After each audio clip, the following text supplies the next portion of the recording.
जो आग लगी है सीने में उसे एक दिशा दीजिए। जो आग लगी है सीने में उसे एक दिशा दीजिए, और तुम क्या कर सकते हो ये जमाने को दिखा दीजिए। ये जमाने को दिखा दीजिए। तो चलिए मेरे भाई हम लोग इस शायरी से क्लास को स्टार्ट कर रहे हैं।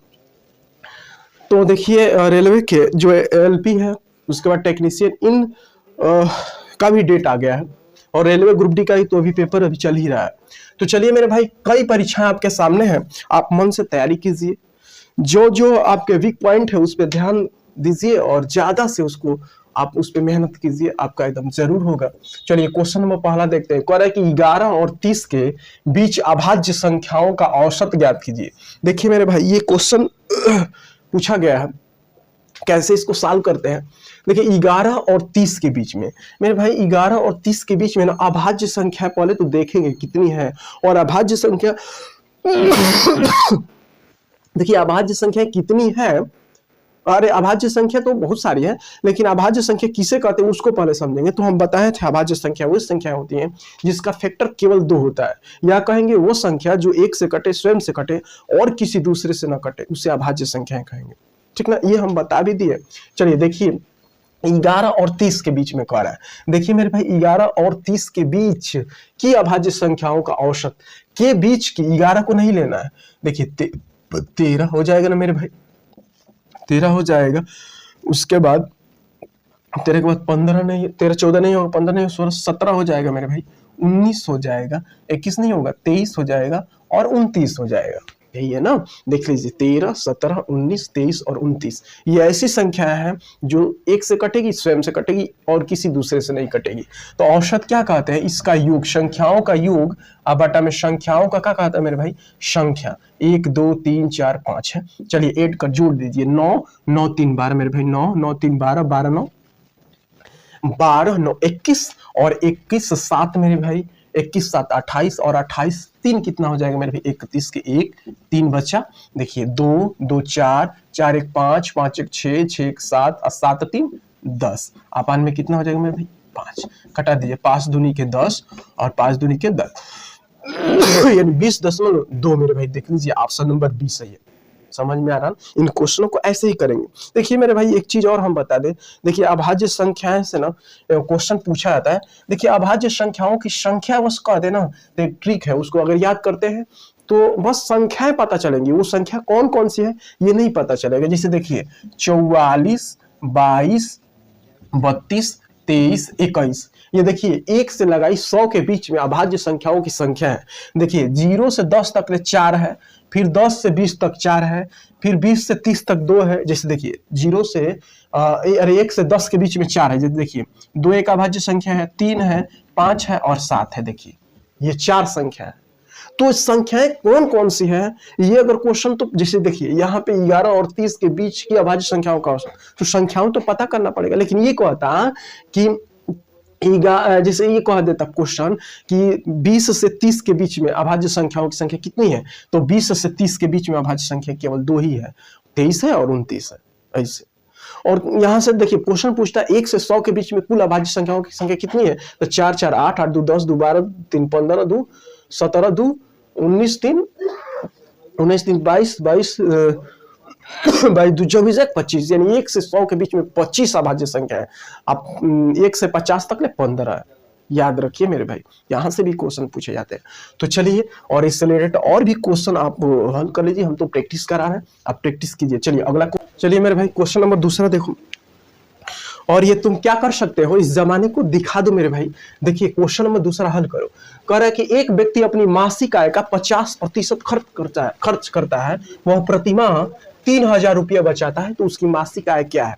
ये मेरे भाई देखिए इसकी मासिक आय पूछा है ना, मान लीजिए इसकी मासिक आय 100% है, तो 100 में मेरे भाई वो 50% खर्च कर दिया, तो 50% खर्च कर दिया तो 50% बचा दिया, और 50% का मान यही बचत के बराबर कर दीजिए, यही ना कह रहा है। तो 1% का मान निकाल लो, तो 3000 अब बटा मेरे भाई कितना हो जाएगा 50, इसलिए 100% का मान, मासिक आय पूछा है तो 100% का मान निकाल लीजिए। 100 माने है तो 100, अब कटा दीजिए, 50 दूनी के 100, 3 दूनी के कितना हो जाएगा मेरे भाई 6000, अर्थात उसकी मासिक आय 6000 होगा। ऑप्शन नंबर डी सही है। तो चलिए मेरे भाई अगला क्वेश्चन देखते हैं। चलिए मेरे भाई इस क्वेश्चन को देखिए। एक बार एक व्यक्ति अपनी आय का 75% खर्च करता है, उसकी आय 20% बढ़ जाती है तथा वह अपना खर्च 20% बढ़ा देता है, उसकी बचत कितनी प्रतिशत लगभग बढ़ जाती है। देखिए मेरे भाई ये क्वेश्चन ना, ये बार बार परीक्षाओं में पूछा जाता है ऐसे क्वेश्चन। इसको ध्यान से समझ, देखिए हम कैसे बता रहे हैं ये देखिए मेरे भाई क्या होगा, आय बराबर क्या होता है, याद रखिए। देखिए किसी भी चीज की आय बराबर क्या होगा कि खर्च प्लस बचत, यही ना होता है मेरे भाई। ये बताइए आय बराबर क्या होगा, खर्च प्लस बचत। कितना आपने खर्च कर दिया, कितना बचा है, दोनों का योग कर देंगे तो आपका आय के बराबर हो जाएगा। चलिए 75% ना खर्च कर दिया, 75% ये मेरे भाई खर्च कर दिया तो 25% बचा है और टोटल कितना हो जाएगा 100। अब आय कितना हो जाएगा 100।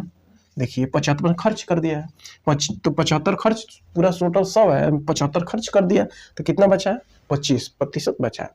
आगे कह रहा था, अब आगे पढ़िए, उसकी आय 20% बढ़ जाती है, उसकी आय 20% बढ़ जाती है। चलिए इसको पहले कटा दीजिए, 25 चौके 100, 25 3 75 और 25 से कम है 25 मेरे भाई। देखिए उसकी आय 20% बढ़ जाती है, 20 पर ये ना आय है तो 20% बढ़ जाती है। देखिए ध्यान से समझिएगा, जितना प्रतिशत कहेगा बढ़ जाती है ना तो ये अर्थात प्लस 20% हो गया, आय बढ़ जाती है तथा वह खर्च 20% बढ़ा देता है। यानी खर्च है, खर्च को 20% बढ़ा देता है, प्लस से 20%, 120 नहीं 20 बस रखिए, ध्यान दीजिएगा। तो बचत में कितने मान लीजिए कि x प्रतिशत की वृद्धि हो जाती है। चलिए तो ये कितना हो जाएगा 80 मेरे भाई, और ये 60 बराबर प्लस x, ये मेरे भाई तो x बराबर क्या हो जाएगा, यहाँ कर दीजिए x बराबर 80 में से 60 गया तो कितना हो जाएगा 20%। देख लीजिए ऑप्शन नंबर ए सही होगा।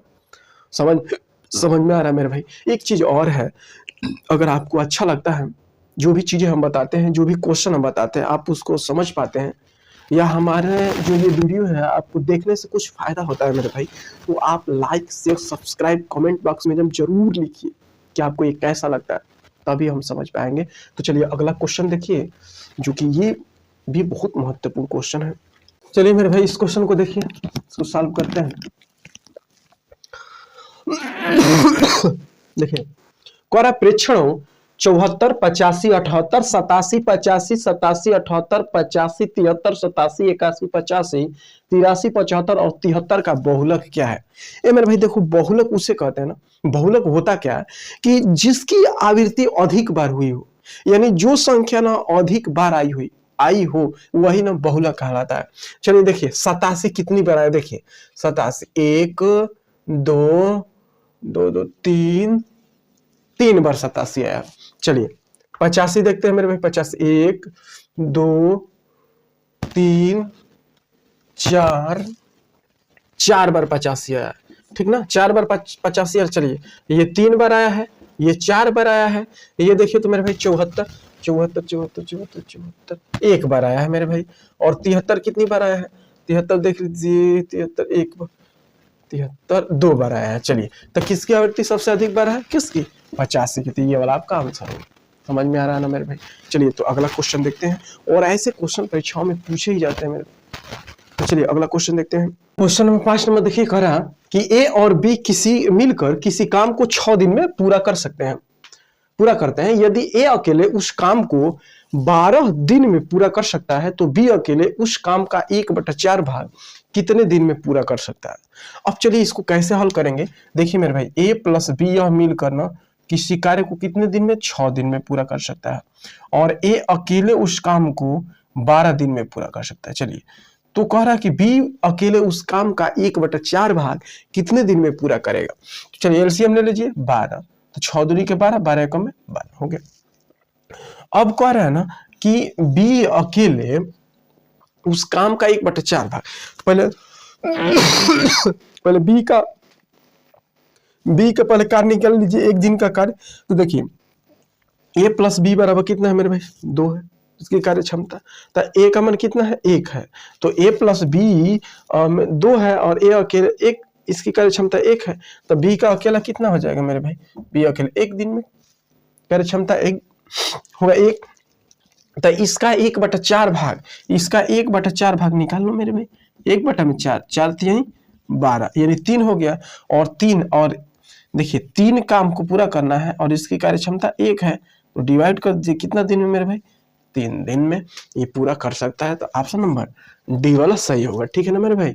देखिए बी अकेला उसी काम का 1/4 भाग इसका 1/4, तो पूरा काम 12 है तो 1/4 नहीं करेंगे, 4 3 12, 3 को कराना है और 1 दिन में ये 1 काम करता है, तो 3 काम कितने दिन में करेगा, तो 3 दिन में करेगा। समझ में आया मेरे भाई। चलिए तो अगला क्वेश्चन देखिए, क्वेश्चन नंबर 6 नंबर देखिए मेरे भाई, ये ट्रेन संबंधित क्वेश्चन है, जो कि ये भी ना चैप्टर बहुत महत्वपूर्ण है। कोई ऐसा ना एग्जाम ना हो कि रेल से संबंधित कोई किसी भी एग्जाम में ऐसे क्वेश्चन ना आए। ये चैप्टर में से 1 या 2 क्वेश्चन आते ही आते हैं। देखिए 110 मीटर लंबी एक गाड़ी 72 किलोमीटर की गति से 132 मीटर लंबा पुल पार करने में कितना समय लगी। ये मेरे भाई देखिए, जब कोई ट्रेन होगा या कोई कार होगा चाहे कोई गाड़ी होगी, जब किसी पुल को, प्लेटफॉर्म को, चाहे कुछ पार करेगी, किसी भी चीज को अगर पार करेगी, तो उसकी अगर लंबाई अगर होगी, तो जब भी कोई ट्रेन हो या कोई गाड़ी हो किसी लंबे पुल को या प्लेटफॉर्म को पार करेगी, तो उसके द्वारा तय की गई दूरी खुद की लंबाई होगी, और वो प्लेटफॉर्म को पार करती है तो प्लेटफॉर्म की भी दूरी का योग, चाहे अगर वो पुल होगा तो पुल की भी लंबाई के योग के बराबर वो दूरी तय करेगी। तो जैसे देखिए ये 110 मीटर लंबी एक गाड़ी है और ना 132 मीटर लंबा पुल को पार कर रही है, तो यह गाड़ी उस लंबे पुल को जब पार करेगी तो अपनी दूरी और उस पुल के दूरी दोनों के योग के बराबर वो दूरी तय करेगी। तो चाल दे दी है मेरे भाई 72 किलोमीटर प्रति घंटा, और ये दोनों मीटर में है, तो इसको मीटर प्रति सेकंड में चेंज कर लेंगे। तो देखिए याद कीजिए मेरे भाई कि देखिए समय बराबर क्या हो जाएगा, तो जानते ही होंगे दूरी बटा में क्या हो जाएगा, चाल हो जाएगा, यही होता है। तो चलिए दूरी कितना है, तो दूरी तो जोड़ेंगे ना 110 और 132 मेरे भाई हो गया, और ये मीटर है, ये 72 किलोमीटर प्रति घंटा है, तो 5/18 से क्या कर देंगे, भाग दे देंगे। इन होता है किलोमीटर प्रति घंटा को मीटर प्रति सेकंड में चेंज करने के लिए उसमें 5/18 से गुणा करते हैं। इसको जोड़ दीजिए मेरे भाई, 2 3 1 4 और 2 हो जाएगा, और ये 18 अपान में 72 × 8 हो जाएगा ना मेरे भाई। देखिए अब इसको कटा दीजिए, कटाइए।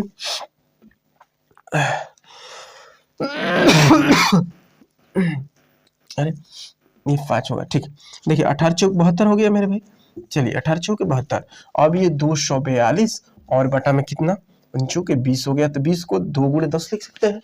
देखिए कैलकुलेशन को आसान बनाना है, 20 को 2 × 10 लिख दीजिए, कटा दीजिए, 2 एकम में 2, 2 दूनी 4, 2 एकम में 2, तो 121 बटा में कितना हो जाएगा मेरे भाई 10, एक अंक के बाद दशमलव लगा दीजिए, 12.1 सेकंड हो जाएगा मेरे भाई, 12.1 सेकंड। कौन सा आंसर होगा, आंसर ना बी नंबर सही होगा। देख रहे हैं ना मेरे भाई, ऐसे क्वेश्चनों को आप इसी तरह हल करिएगा, बहुत कम समय में हल कर पाएंगे। चलिए तो अगला क्वेश्चन देखते हैं, जो कि वो भी क्वेश्चन बहुत महत्वपूर्ण है, और ऐसे क्वेश्चन तो परीक्षाओं में देखने के लिए मिलते ही हैं। यहाँ मेरे भाई गलती कर बैठते हैं कि 72 किलोमीटर प्रति घंटा हो तो इसको मीटर प्रति सेकंड में चेंज करने की 5/18 से गुणा करते हैं कि 18/5 से गुणा करते हैं। तो याद रखिए 72 किलोमीटर प्रति घंटा, देखिए मेरे भाई किलोमीटर प्रति, देख लो हम बता भी दे रहे हैं, किलोमीटर प्रति घंटा को मीटर प्रति सेकंड में चेंज करने के लिए ना 5/18 से गुणा करते। देखिए एक 18 कहीं लिख लीजिए 5, तो ये बताइए किलोमीटर से ये मीटर छोटा है ना, इसलिए ये इसमें छोटा कौन है, 5 है, तो नीचे बड़ा मान हो जाएगा। अगर मीटर प्रति सेकंड है, इसको किलोमीटर प्रति घंटा में चेंज करना है, तो ये मीटर है और ये किलोमीटर, किलोमीटर बड़ा है ना, तो इन दोनों में बड़ा मान कौन है, ये है 18/5 से। तो याद रखिए किलोमीटर प्रति घंटा को मीटर प्रति सेकंड में चेंज करने के लिए उसमें 5/18 से गुणा करेंगे, और मीटर प्रति सेकंड को किलोमीटर प्रति घंटा में चेंज करने के लिए उसमें 18/5 से गुणा करते हैं। देख लीजिए ऑप्शन नंबर बी सही होगा। चलिए अगला क्वेश्चन देखते हैं।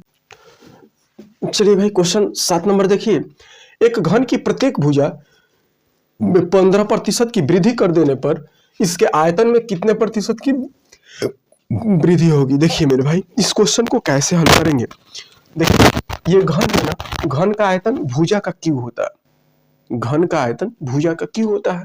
तो चलिए इसको हल करते हैं। 50% की वृद्धि ना, इसको भिन्न में बदल लीजिए, तो भिन्न में बदलेंगे तो 1 बटा में कितना हो जाएगा, 1 बटा में 2 हो जाएगा, 50 दूनी के 100 हो जाएगा। देखिए तो कह रहा वृद्धि करने पर इसके आयतन में कितने प्रतिशत की वृद्धि होगी, तो देखिए घन का आयतन भुजा का क्यूब होता है। तो इसको 3 बार लिखना, पहले 2 था मेरे भाई, बाद में 3 हो गया, पहले 2 था बाद में 3 हो गया, पहले 2 था बाद में 3 हो गया। चलिए ये कितना 8 हो जाएगा, ये हो जाएगा मेरे भाई कितना 27। देखिए पहले 8 था अब 27 होगा, कितना की वृद्धि हुआ, इन्हें वृद्धि प्रतिशत में पूछा है, तो वृद्धि प्रतिशत बराबर कितना का वृद्धि, देखिए कितना का वृद्धि, 19 का वृद्धि हुआ। 27 में से आप 8 को घटा दीजिए, 19 8 27 बटा में 8 इंटू कितना हो जाएगा मेरे भाई 100, कटाइए 2 चौके, अरे 4 दूनी के 8 और ये 4 दूनी के 8 25 हो जाएगा। चलिए अब क्या काम करेंगे मेरे भाई, इसका गुणा कर दीजिए, 19 5 95 के 5 हाथ में 9 कितना, 19 दूनी के 38 मेरे भाई, 38 9 कटा जोड़ दीजिए, 1817 का 7 एक बचा, 3 1 4 4 अब आटा में कितना हो जाएगा मेरे भाई 2, ठीक है ना। चलिए कोनो दिक्कत, अब इसको आप ऐसे कर दीजिए, देखिए 2 दूनी के 4 2 3 6 2 7 14 एक बचा बटा में 2%, ये क्या होगा, वृद्धि होगा, यानी ऑप्शन नंबर ये डी सही होगा। देख लीजिए इसमें बहुत चीजें आसान होती है मेरे भाई। देखिए अगर आप आयतन आपको याद है कि घन का आयतन होता है भुजा का क्यूब, तो 3 बार करना है। अब 3 बार में आप समझेंगे, इसको भिन्न में बदल लेंगे, भिन्न 50 दूनी के 100, पहले 2 था 3 हो गया, इसको 3 बार लिख लेंगे, 8 27 कितना वृद्धि, 21 से वृद्धि 100, यही होता है। चलिए अगला क्वेश्चन देखते हैं, जो कि वो भी क्वेश्चन बहुत महत्वपूर्ण है। एक चीज और मेरे भाई, देखिए आपको ये अच्छा लगता है ये चीजें, तो आप कमेंट बॉक्स में जरूर लिखिए, आप अपनी बातें हमारे तक पहुंचाइए, तभी हम समझ पाएंगे कि हमारे जो जितने भी भाई हैं जो देखते हैं उनको समझ में आता है। अगर आप नहीं बताते हैं तो हम यही सोचते हैं पता ना समझ में आया है कि नहीं आया। इसलिए मेरे भाई आप जो भी चीज़ें देखते हैं, अगर सीखते हैं, अगर हम आपको सिखा पाते हैं, आपको अच्छा लगता है, आप जरूर उस चीज़ को आप बताइए, हम डेली उसको देखते हैं, ठीक है ना। तो चलिए अगला क्वेश्चन 8 नंबर देखते हैं। ना सभी क्वेश्चनों से सबसे महत्वपूर्ण ये क्वेश्चन है, और ये मेरे भाई जितने भी है ना, ज्यादा मेरे भाई इस क्वेश्चन को छोड़कर आ जाते हैं।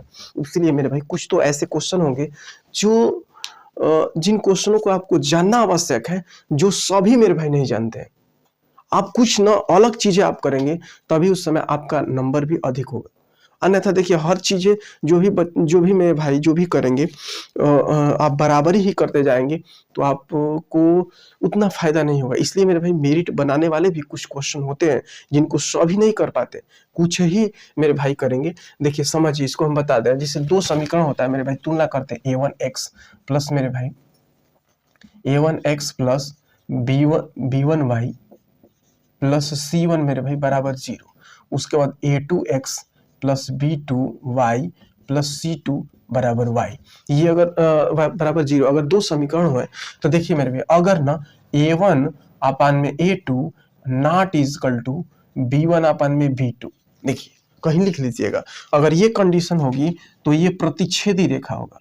कभी कभी तो रेखा ही पूछ लेता है, प्रतिच्छेदी रेखा, और कितने हल, तक केवल एक हल होगा।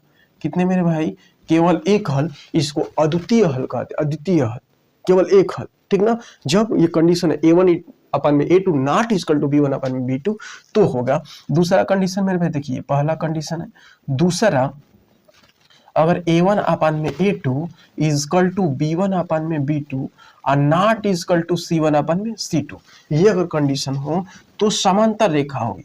कौन सी रेखा, समांतर रेखा। और कितने हल, तो कोई हल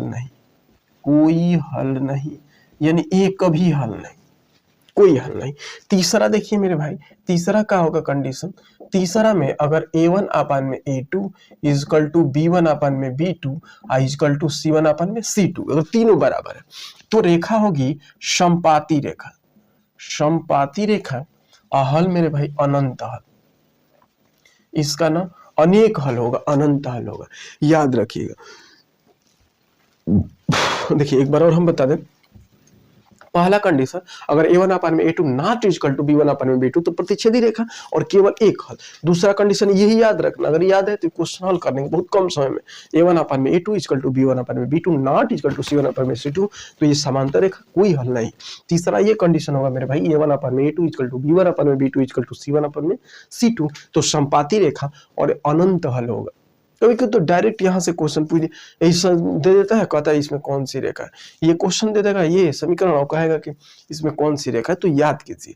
चलिए अब हल करते हैं। देखिए कहा है, कहा के का वह मान क्या है जिसके लिए समीकरण इतना और इतना है का कोई हल नहीं है, कोई हल नहीं है मेरे भाई। तो यही ना है, यही कंडीशन बन रही है। अर्थात देखिए A1 मतलब, देखिए A1 मतलब, चलिए हम लिख दे रहे हैं, जैसे 16x माइनस 12y प्लस 9 बराबर 0, और ये होगा 12x प्लस के वाई माइनस 11 बराबर 0। ठीक, तो तुलना जब करेंगे मेरे भाई तो ये A1 हो गया है ना, ये B1 हो गया, ये C1 हो गया, ये A2 हो गया, ये वाला चीज है ये B2 हो गया, ठीक ना, और ये C2 हो गया। यही ना है मेरे भाई चिन्ह सहित। तो चलिए ये वाला चीज है, इसको रखिए A1 अपान में A2, तो 16 अपान में कितना हो जाएगा 12, ये ना है इजकल टू, अब चलिए माइनस 12 अपान में कितना हो जाएगा कि यही ना मान निकालना है, यही ना मान निकालना है मेरे भाई। और देखिए लास्ट में ना ये C1 वाला बराबर नहीं होगा, देख लीजिए। अब तो जब भी ना ये क्वेश्चन करेंगे कोई हल नहीं, जैसे देखिए इसमें लिख दिया कोई हल नहीं है, आप इसी को हल कर लीजिए। C1 अपान में C2 आप करेंगे तो देखिए हाई वाले दोनों चिन्ह, ये वाला और ये वाले मान बराबर नहीं होगा, चाहे कोई हल नहीं जब भी होगा तो आप इस समीकरण को आप उठाएंगे और ऐसे लिख लेंगे के का मान चिन्ह सहित रखेंगे। चलिए रखिए, ये नॉट इक्वल टू ये 9 अपन माइनस 11 करेंगे, उससे कोई मतलब है नहीं, हमें तो केवल के का मान निकालना है। तो निकालिए, यहीं से कटा दीजिए, 2 6 के 12, 2 8 16 हो गया, ठीक है मेरे भाई, 2 4 के 8, 2 3 6 हो गया। ठीक, तो ये 4 के इक्वल टू 4 के बराबर कितना हो जाएगा मेरे भाई, 12 3 36 है ना, बताइए। तो 4 9 36 यहाँ से कटा दिए, के बराबर कितना हो जाएगा -9, 4 9 36, तो के का मान कितना हो जाएगा मेरे भाई, सी वाला ऑप्शन -9 होगा। देख लीजिए मेरे भाई समझ में आया है कि नहीं, आप डाउट में मत रहिएगा, अगर आपको दिक्कत होगी तो कमेंट में आप जरूर लिखिएगा। ये क्वेश्चन सभी क्वेश्चनों से महत्वपूर्ण है, ये याद रखिएगा कि अगर ये दे देगा कोई हल नहीं, अगर ये देता कि समपाती है तो इसको रखेंगे, कोई हल नहीं तो यहाँ पे रख लेंगे, इसी 2 से लेकर के हम लोग मान का कर देंगे, निकाल देंगे। देखिए ये A1 का मान है, ये B1 का मान है, ये A2 का मान है, ये B2 का मान है, चिन्ह सहित का करेंगे, रख देंगे। चलिए तो के का मान -9 होगा, 9 नहीं होगा, समझ में आया। चलिए अगला क्वेश्चन देखते हैं। चलिए क्वेश्चन नंबर 9 देखिए, वर्तमान में अनु और डिम्पी की उम्र के बीच का अनुपात 5:8 है। वर्तमान में यहाँ लिख दे रहे मेरे भाई अनु और डिम्पी, इधर लिख दे रहे थोड़ा सा, अनु और डिम्पी, ठीक ना, इसकी वर्तमान में आयु का अनुपात 5:8 है, ठीक ना। वर्तमान समय में 2 साल बाद यानी +2 देखिए ट्रिक से बता रहे हैं, 2 साल बाद इनकी आयु का अनुपात 2:3 हो जाएगा, यही ना मेरे भाई। तो कह रहा है कि 2 साल पहले डिम्पी की आय, 2 साल पहले डिम्पी की आय पूछा है। चलिए इसमें इसका मल्टीप्लाई करेंगे मेरे भाई, 5 से कितना हो जाएगा 15, इधर लिख लेते हैं, और 8 दूनी के 16, ये मेरे भाई देखिए 16 में से 15 को घटा देंगे 1 बराबर, फिर इसका इसमें करेंगे 3 दूनी के 6 और 2 दूनी के 4, तो 6 में से 4 गया 2, यानी 1 का मान कितना आ गया 2, देखिए 1 बराबर 2, तो डिम्पी की वर्तमान आयु कितनी हो जाएगी, 2 से गुणा कर दीजिए तो कितनी हो जाएगी 16 वर्ष, ठीक ना, यानी डिम्पी वर्तमान में 16 वर्ष की है। तो कब पूछ रहा है 2 साल पहले डिम्पी की है, तो इसमें 2 साल पहले पूछा है तो 2 घटा दीजिए तो कितना हो जाएगा 14 वर्ष, यानी 2 साल पहले डिम्पी की आयु कितनी हो जाएगी 14 वर्ष। तो चलिए मेरे भाई देखिए, आप ये क्वेश्चन अगर समझ में आया, जितने भी हम 9 क्वेश्चन बताए जो कि अलग अलग चैप्टरों से था ये सारे क्वेश्चन, तो अगर आपको समझ में आया है मेरे भाई तो आप कमेंट बॉक्स में एकदम जरूर लिखिएगा, हाँ हम समझ पाते हैं। और जो भी हम क्वेश्चन बताते हैं तो आप पहले उसको हल करने का प्रयास कीजिए, हमको बताने से पहले आप थोड़ा अपनी क्षमताओं को आप पहचानिए, आप वीडियो को रोकिए, उसके बाद अपने मन से हल कीजिए, अगर आ जाए तो ठीक है, अगर नहीं आता है तो आप हमारे वीडियो के माध्यम से उसको चालू कीजिए और चालू करके आप उसको सीखिए। अगर सीख पाते हैं तो कमेंट बॉक्स में जरूर लिखिए कि हाँ हम सीख पाते हैं, हमें अच्छा लगता है, या कोई क्वेश्चन में आपको दिक्कत होती है जो हम बताते हैं, चाहे आप जो हल करते हैं आपको कहीं से फंसता है तो आप कमेंट बॉक्स में जरूर वैसे क्वेश्चन भेजिए, हम आपके कमेंट को हम डेली देखा करते हैं, हम उसमें आपको जवाब देंगे, या अगला जो भी वीडियो जब भी हम बनाएंगे तो ऐसे क्वेश्चनों को उसमें रख करके आपको समझा देंगे। देखिए हमारा वीडियो डेली अपलोड 8 बजे हो जाता है, आप सबसे पहले इसको पहले देख लीजिए, ठीक है ना मेरे भाई। अगर अच्छा लगता है तो आप इस वीडियो को ज़्यादा से ज़्यादा शेयर कीजिए, लाइक कीजिए, सब्सक्राइब कीजिए और कमेंट बॉक्स में एकदम जरूर लिखिए। तो चलिए मेरे भाई, आज के लिए बस इतना ही, ये लास्ट क्वेश्चन था। हम लोग फिर मिलेंगे अगले दिन एक नए क्वेश्चन के साथ। तो बस आज के लिए इतना ही। जय हिंद।